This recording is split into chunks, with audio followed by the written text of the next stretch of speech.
Oi, eu sou o Glenn e hoje eu trago 10 livros LGBT para você.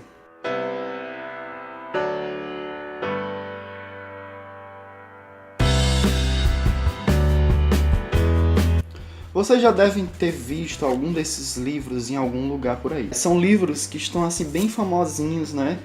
Este livro é gay, This Book is Gay, do James Dawson. E esse aqui, Como o Mundo Virou Gay, do André Fischer. Eu não li nenhum desses dois livros, mas eu tenho a pretensão de lê-los também. E são livros, né, que vão trazer aí a temática, esclarecimentos para as pessoas desinformadas, para as pessoas que não compreendem ou para as pessoas que querem lidar com isso de uma melhor forma. É um livro recomendado para professores, para familiares, enfim.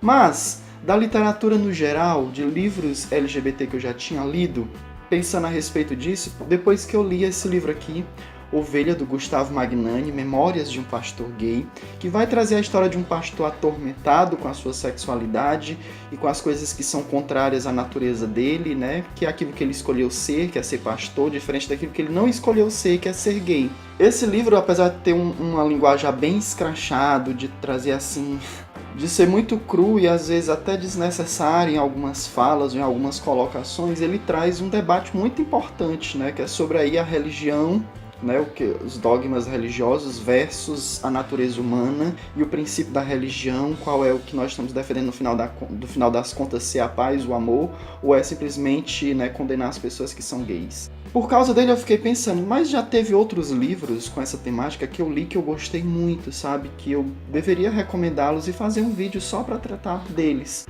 E um livro que eu achei muito interessante, que eu não tenho ele aqui, porque foi um livro que eu encontrei na biblioteca pública, que chama-se O Íntimo Ofício. Eu nem lembro o nome do autor, mas é um livro brasileiro. E ele vai contar ali o relato de vida de um rapaz, né, e as suas dificuldades com a condição. Ele vai falar desde a questão familiar, da questão dos amigos, da questão de trabalho, das questões de homofobia. A história é ambientada no Nordeste, se eu não me engano, ou se não, em Minas Gerais. Eu não lembro direito, faz um bom tempo que eu li esse livro. Mas eu lembro que foi um livro que eu gostei demais e, tipo, o vocabulário utilizado nesse livro é muito interessante. E aí um outro livro foi o Terceiro Travesseiro, de um autor brasileiro também. Não lembro ao certo se ele diz que aquilo é de fato real, aconteceu, ou se é só um romance, ou ele dá a entender que é real. Aquela história do Terceiro Travesseiro, que não fala só sobre a homossexualidade em si, mas fala sobre a sexualidade, porque nós temos ali um rapaz que tem um relacionamento com um rapaz e com uma moça. Então é bem mais complexo, ele é bissexual e existe esse triângulo amoroso entre eles. Mas é um livro assim muito exagerado, inverossímil, não foi um dos melhores livros que eu li sobre o assunto. É mais ou menos isso. Mas um livro maravilhoso é O Sacramento, do Clive Barker. Esse autor é mais conhecido pelo gênero do horror. Eu estou lendo atualmente um livro dele que não fala nem tanto de horror, mas nem tanto da homossexualidade. Mas esse livro é de um protagonista gay, narrador personagem, no qual ele entra em coma e ele passa por várias transições entre o passado e o presente, o encerramento de um ciclo, de um determinado evento que acontece na infância. Esse é o foco da história. Entretanto, não tem como você ler esse livro sem perpassar pelas temáticas gays que ele aborda. Aliás, essa lista não é especificamente de livros de trate da homossexualidade em si, mas de livros que é impossível você resenhá-los sem perpassá-los por essa temática. Daí, indo para a literatura clássica, literatura brasileira, nós temos quem? Raul Popéia com o Ateneu. Eu tive que apagar a luz para poder visualizar melhor a capa, porque ela é branca e é brilhante, então ela reflete um pouco. Esse livro é muitas coisas, como a maioria das pessoas, como as pessoas já sabem, o Raul Popéia cometeu suicídio. Existe aí um boato de que talvez ele tenha tido um relacionamento com Olavo Bilac, porque os dois se odiavam. Então dizem que aí era uma relação de amor e ódio, sabe? Eu falei isso naquele book talk que eu gravei com a Isabel sobre autores falecidos e vivos hoje, que é um book talk muito legal. Faz um tempinho que eu li esse livro, eu li na adolescência, eu não lembro de muita coisa da história, mas eu lembro que tinha ali de uma forma muito sutil essa condicionante do personagem, que eu acho que se chamava Sérgio, com os outros meninos, porque o Ateneu era um colégio só para meninos, né? E esse livro é muito também autobiográfico, a gente percebe ali o Raul Popéia meio que desabafando as coisas do passado dele, sobre o que ele sentia em relação a esse colégio, sobre os professores desse colégio, diretores desse colégio e as situações que ele passou nesse colégio também. Então é um livro que não deixa de abordar a temática. Assim como o João Ubaldo Ribeiro, né, que praticamente em todos os livros dele, mas esse aqui, O Sorriso do Lagarto, ele é bem enfático, assim como naquele A Casa dos Budas Ditosos, só que ali é uma pessoa já...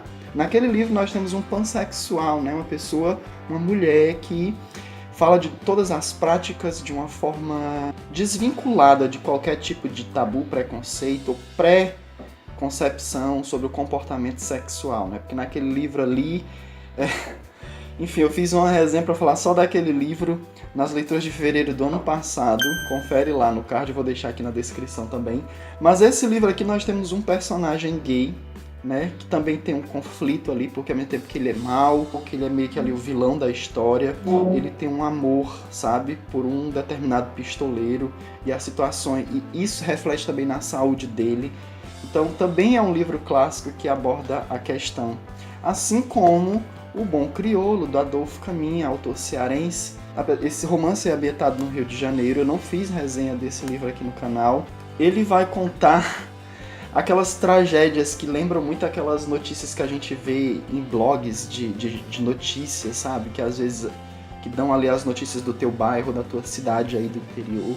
Enfim, mas ele vai relatar um romance trágico, uma paixão trágica de um marinheiro negro por um rapaz branco louro que ele teve até ali um relacionamentozinho no início da história, mas que no decorrer da história vai se caminhando para uma separação, uma divisão assim, que culmina num fato trágico. Não posso dizer muita coisa porque seria um spoiler muito chato, mas é um livro muito bom.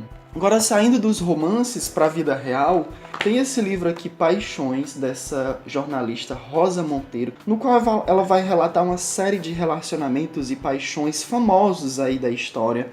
Ela vai falar, por exemplo, do Marlon Brando, ela vai falar da Rainha Vitória, ela vai falar do John Lennon e a Yoko, enfim. Mas há dois casos nesse livro que ela relata de forma detalhada nessas paixões entre o Oscar Wilde e o Alfred Douglas, que foi assim um caso muito trágico, né? A história do Oscar Wilde é bastante triste, apesar do intelectual que ele era, do ser humano que ele era. E nós temos aqui o Arthur Rimbaud e o Paul Verlaine. Há até um filme interpretado pelo Leonardo DiCaprio que conta essa segunda história e que é bem assim, intensa, é assim, bem louca, sabe? Esses artistas, eles tinham assim um quê de loucura. Eu trago dois livros espíritas, um deles é O Preço de Ser Diferente, da Mônica de Castro, que é um romance.